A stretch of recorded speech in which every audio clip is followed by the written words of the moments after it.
IPL లో మరో రసవత్తర సమరానికి రంగం సిద్ధమైంది. ఎలిమినేటర్ మ్యాచ్ లో royal Challengers Bengaluru team Rajasthan Royals ని ఢీకొంటుంది. అహ్మదాబాద్ వేదికగా రాత్రి 7:30 మ్యాచ్ ప్రారంభం కానుంది. రెండు జట్లు అన్ని రంగాల్లో పటిష్టంగా ఉండటంతో పోరు హోరాహోరీగా సాగే అవకాశం ఉంది. ఈ మ్యాచ్ లో గెలిచిన జట్టు క్వాలిఫైయర్ 2 కు అర్హత సాధిస్తుంది. ఓడిన జట్టు టోర్నీ నుంచి తప్పుకోనుంది. రైట్, దీనికి సంబంధించిన మరిన్ని వివరాలు తేజస్వి అందిస్తారు. తేజస్వి, ఆర్సీబీ ఆర్ఆర్ జట్ల బలాబలాలు ఎలా ఉన్నాయి? ఎవరికి ఎక్కువగా గెలుపు అవకాశాలు ఉన్నాయి?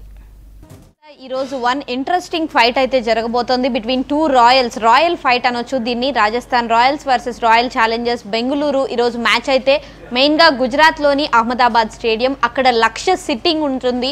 సో 1,00,000 మంది ఫ్యాన్స్ ఈ రోజు ఖచ్చితంగా అదొక పెద్ద ఇంట్రెస్టింగ్ విషయం. అంతమంది ఫ్యాన్స్ అండ్ ఈ మ్యాచ్ కి చాలా ఎక్సైటెడ్ గా ఉన్నారు. మెయిన్ గా విరాట్ కోహ్లీ వస్తాడు కాబట్టి అందరి కాన్సన్ట్రేషన్ అటువైపే ఉంది. అండ్ విరాట్ కోహ్లీకి కొంతవరకు సెక్యూరిటీ ఇష్యూస్ ఉన్నాయని, టెర్రరిస్ట్ అటాక్ అయ్యే ఛాన్స్ ఉందని, కొంతమంది టెర్రరిస్ట్ దొరకడం, సో చాలా కాన్సన్ట్రేషన్ గ్రాబ్ చేసింది ఈ మ్యాచ్ అని చెప్పాలి. అండ్ మెయిన్గా Rajasthan Royals and royal Challengers Bengaluru గురించి మాట్లాడితే ఈ రెండు టీమ్స్ క్వైట్ కాంట్రాస్ట్ సిచ్యువేషన్స్లో వచ్చాయి.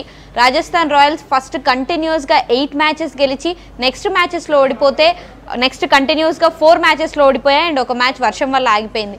కానీ రాయల్ ఛాలెంజర్స్ బెంగళూరు ఫస్ట్ కంటిన్యూస్గా 7 మ్యాచెస్ ఓడిపోయి నెక్స్ట్ కంటిన్యూస్గా 6 మ్యాచెస్ గెలిచి ఫుల్ ఆన్ ఫామ్లో వస్తున్నారు. అండ్ అటు రాజస్థాన్ రాయల్స్లో వాళ్ళ కీ ప్లేయర్ జాస్ బట్లర్ లేకపోవడం వాళ్ళకు ఒక డిసడ్వాంటేజ్.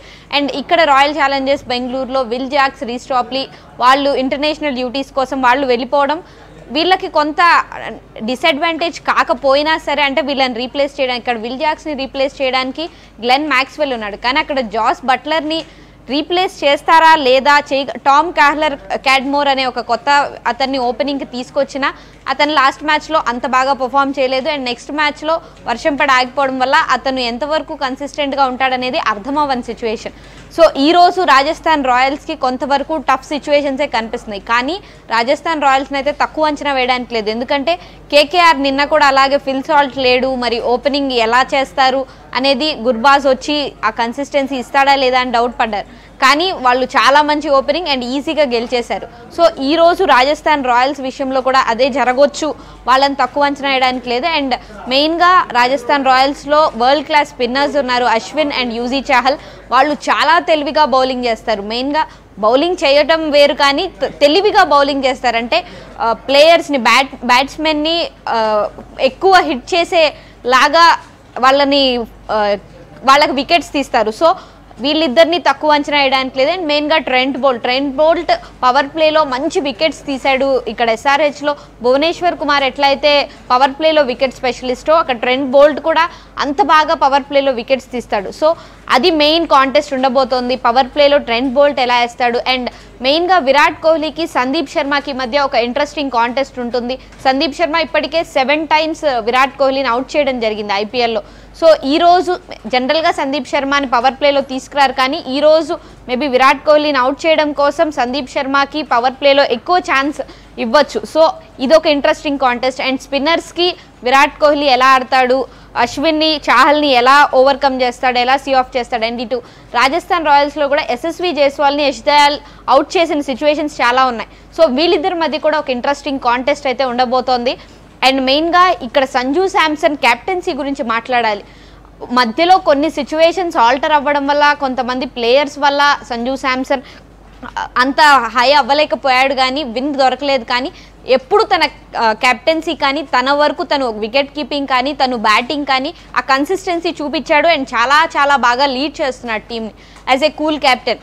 ఇటు ఫాఫ్ డూప్లెసీ కూడా స్టార్టింగ్లో తను పెద్దగా రన్స్ చేయలేదు, తను అంతగా పర్ఫామ్ చేయలే. కానీ లాస్ట్ మ్యాచ్లో ఏదైతే తను పట్టిన క్యాచ్ ఉందో అది ఎవ్వరూ మర్చిపోరు.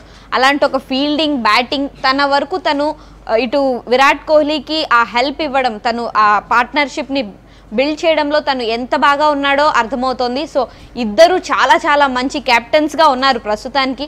వీళ్ళిద్దరిలో ఈ రోజు ఎవరైతే బాగా పర్ఫామ్ చేస్తారో వాళ్ళకి ఒక మంచి ఎడ్జ్ అయితే ఉంటుంది. ఎందుకంటే నిన్న మ్యాచ్లో సన్ రైజర్స్ ఓడిపోయినా సరే వాళ్ళకి క్వాలిఫైయర్ 2 ఉంటుంది ఫైనల్స్కి వెళ్ళడానికి. కానీ ఈ రోజు ఏదైతే ఎలిమినేటర్ మ్యాచ్లో ఉందో ఈ రోజు ఈ రెండు టీమ్స్లో ఎవరు ఓడిపోతే వాళ్ళు ఇంకా ఎలిమినేట్ అవ్వడమే, వాళ్ళకి ఇంకొక ఆపర్చునిటీ ఉండదు. కాబట్టి ఇది ఒక డూ ఆర్ డై మ్యాచ్, ఖచ్చితంగా గెలిచి తీరాలి, గెలిస్తేనే వాళ్ళకి ఛాన్స్ ఉంటుంది. అండ్ రెండు టీమ్స్కి రాజస్థాన్ రాయల్స్ ఎప్పుడో ఫస్ట్ సీజన్లో కప్ కొట్టారు, అండ్ ఆర్సీబీ ఇప్పటివరకు ఒక కప్ కూడా కొట్టలేదు. కాబట్టి చాలా చాలా అవసరం వాళ్ళకి ఈ మూమెంట్లో ఫైనల్స్కి వెళ్ళడం అండ్ కప్ కొట్టడం అనేది.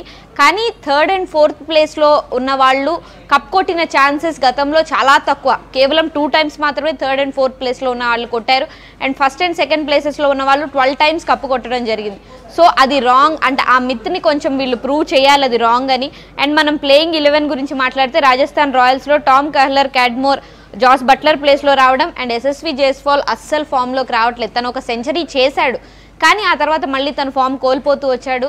సో తను ఫామ్లోకి రావడం, ఇవే లాస్ట్ మ్యాచెస్ కాబట్టి నెక్స్ట్ T20 వరల్డ్ కప్కి సెలెక్ట్ అయి ఉన్నాడు. కాబట్టి తను ఫామ్లోకి రావడం రాజస్థాన్ రాయల్స్కి ఎంత క్రూషియలో T20 వరల్డ్ కప్ ఇండియాకి కూడా అంతే క్రూషియల్. సంజు శాంసన్ కన్సిస్టెంట్గా ఉన్నాడు, రియాన్ పరాగ్ ఈ సీజన్లో తను బాగా షైన్ అయ్యాడు. అండ్ లాస్ట్ మ్యాచ్లో రోమన్ పవెల్, ధ్రువ్ జురెల్ అంతగా వాళ్ళు కన్సిస్టెన్సీ చూపించట్లేదు. హెట్మేర్ ఇంజూర్ అయ్యి వెళ్ళిపోవడం కూడా వాళ్ళకు ఒక డిసడ్వాంటేజ్ అయింది. సో ఈరోజు హెట్మేర్ వస్తున్నాడు, అశ్విన్ వరకు వాళ్ళకి మంచి బ్యాటింగ్ లైనప్పే ఉంది. కానీ అది ఎక్కడో ఫస్ట్ ఓపెనర్స్ వికెట్స్ పడగానే వాళ్ళు ఆ భయంతోనో ఏమో తెలియదు కానీ సంజు శాంసన్, రియాన్ పరాగ్ వరకు ఓకే, కానీ ఆ తర్వాత వికెట్స్ వెంటనే పడిపోవడం అది వాళ్ళకు ఒక డిసడ్వాంటేజ్. అండ్ బౌలర్స్ విషయానికి వస్తే Trent Boult, Sandeep Sharma, Ashwin, Yuzvendra Chahal and Avesh Khan చాలా మంచి బౌలింగ్ లైనప్ ఉంది. ఫస్ట్ నుంచి వీళ్ళు ఆ బౌలింగ్తోనే స్ట్రాంగ్గా వచ్చారు. కానీ ఇప్పుడు వీళ్ళు కూడా యూజీ చాహల్ లాంటి వాళ్ళు కొంతవరకు రన్స్ ఇచ్చేస్తున్నాడు అండ్ వికెట్స్ తీయట్లేదు. అశ్విన్ రన్స్ని కట్టడి చేస్తున్నాడు కానీ వికెట్స్ తీయలేకపోతున్నాడు. సో ఈరోజు ఓవరాల్గా టీం ఖచ్చితంగా ఆ స్ట్రాంగ్ కంబ్యాక్ స్టార్టింగ్లో ఎలా అయితే ఉన్నారో ఆ స్ట్రాంగ్ కంబ్యాక్ చేయాలి ఖచ్చితంగా. అండ్ ఆర్సీబీ విషయానికి వస్తే ఫాఫ్, విరాట్, రజత్ పటిదార్ చాలా మంచి ఫామ్లో ఉన్నాడు. అండ్ లాస్ట్ మ్యాచ్లో గ్లెన్ మ్యాక్స్వెల్ యాజ్ ఎ బౌలర్గా కూడా బ్యాటర్గా కూడా తను విల్ జాక్స్ లేని లోటును తీర్చాడనే చెప్పాలి. అండ్ క్యామరన్ గ్రీన్ కూడా బాల్తో బ్యాట్తో చాలా బాగున్నాడు. లోమ్రోర్ ఒక మ్యాచ్లో ఆడుతున్నాడు, ఒక మ్యాచ్లో ఆడట్లేదు, కానీ తన మీద వాళ్ళకొక నమ్మకం అయితే ఉంది, తన్ని చాలా బ్యాక్ చేస్తున్నారు. గతంలో 3 సార్లు 3 టీమ్స్ కప్ కొట్టిన దాంట్లో లోమ్రోర్ ఉన్నాడు కాబట్టి తన మీద కొంతవరకు నమ్మకం పెట్టుకుంటున్నారు. తనే ఒక లక్కీ ఫ్యాక్టర్ అవుతాడని. అండ్ అనుజ్ రావత్, డీకేకి ఇదే లాస్ట్ ఆపర్చునిటీ కాబట్టి ఒకవేళ నెక్స్ట్ వీళ్ళు ఫైనల్స్కి వెళ్ళకపోతే ఇదే లాస్ట్ మ్యాచ్ అయ్యే ఛాన్సెస్ ఉంటాయి దినేష్ కార్తిక్కి. సో ఖచ్చితంగా దినేష్ కార్తిక్ ఒక గిఫ్ట్ ఇవ్వడం కోసం అయినా సరే ఈసారి ఆర్సీబీ కప్ కొట్టాలని ట్రై చేస్తుంది. అండ్ కరణ్ శర్మ, స్వప్నిల్ సింగ్ వరకు చాలా మంచి బ్యాటింగ్, టాప్ 8 వరకు బ్యాటింగ్ ఉంది కాబట్టి వికెట్స్ పడినా వీళ్ళకి ఒక అడ్వాంటేజే. అండ్ చాలా చాలా మంచి బ్యాటింగ్ లైనప్ ఉంది.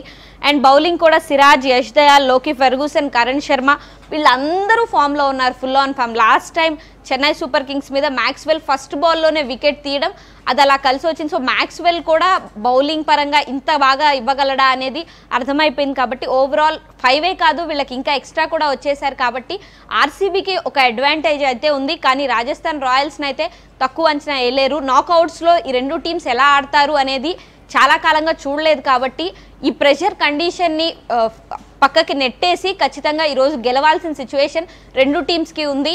అండ్ ఖచ్చితంగా నెక్స్ట్ SRHతో ఎవరు ఆడతారనే ఇంట్రెస్ట్ కూడా అందరిలో ఉంది మోనిత.